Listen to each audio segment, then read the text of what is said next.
Hello and welcome to my channel. Here I want to share some of my memories which I hope will appeal to you. Let's watch one of them now. A rabies scare. At 11 years old, during my secondary school days, my younger sister and I encountered a kitten on the stairs of our apartment building. This kitten had been wandering around for a few days and seemed curious about our apartment. It was quite timid. When we attempted to pet it, it fled. However, it later entered our flat through the open door and hid under the living room couch.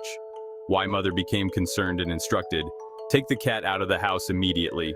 In a hurry, I managed to reach under the couch, catch the kitten, and rush it out of the apartment.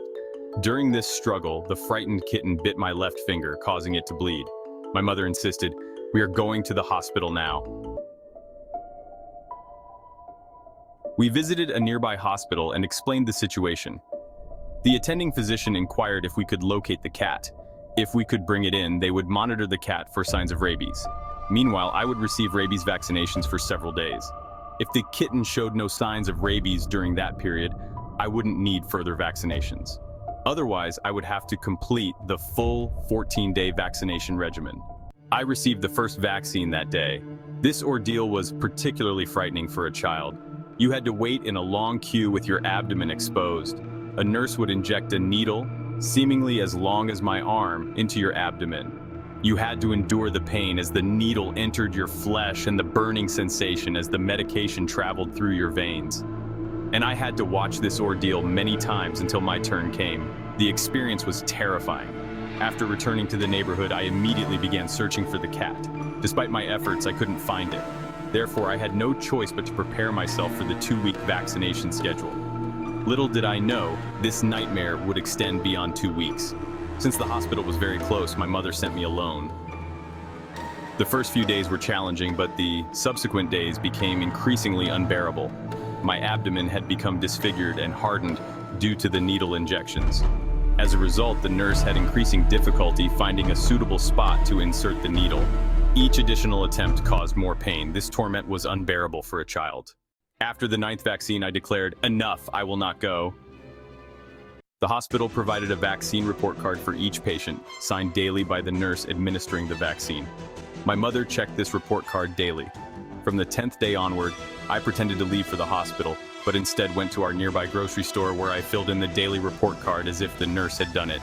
After a brief stay, I returned home and showed the card to my mother. On the first day, my deception provided great comfort and relief. However, this feeling had diminished day by day, and after the 5th day, it replaced with a burning sensation of regret and fear. I began consulting encyclopedias about rabies. I was distressed to learn how dangerous rabies was. The articles indicated that the incubation period for rabies was 12 weeks. If the kitten did not contract rabies, all my worries would end 10 weeks later. So there was only one thing to do: wait for 10 more weeks and pray to God not to contract rabies. How those 10 weeks passed, don't ask me. What a big mistake had I made. Couldn't I have been patient enough to endure 4 more days? I was getting angry with myself. Even my appetite had diminished. I was suffering from stomach cramps. I couldn't sleep at night. I felt like a lost soul. On the other hand, I was doing my best to keep my secret, which made me even more miserable and anxious.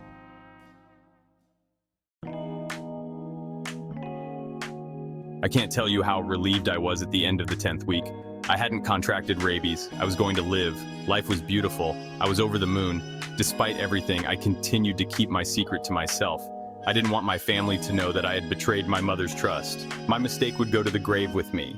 A few weeks later, my life returned to normal. As I began to forget this event, my life was shattered again by a newspaper headline. He contracted rabies 10.5 months after the dog bite. 10.5 months? I couldn't believe my eyes. Even the encyclopedias didn't mention such a thing, or did I fail to notice it?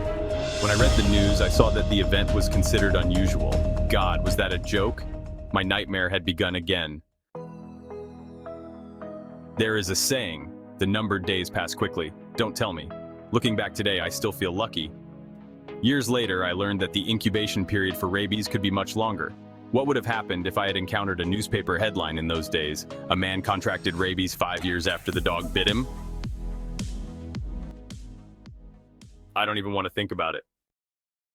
Thank you for watching. I'd really appreciate it if you hit the like button and subscribed. If you have a memory to share, feel free to send it to my email. I might turn it into a video and feature it here.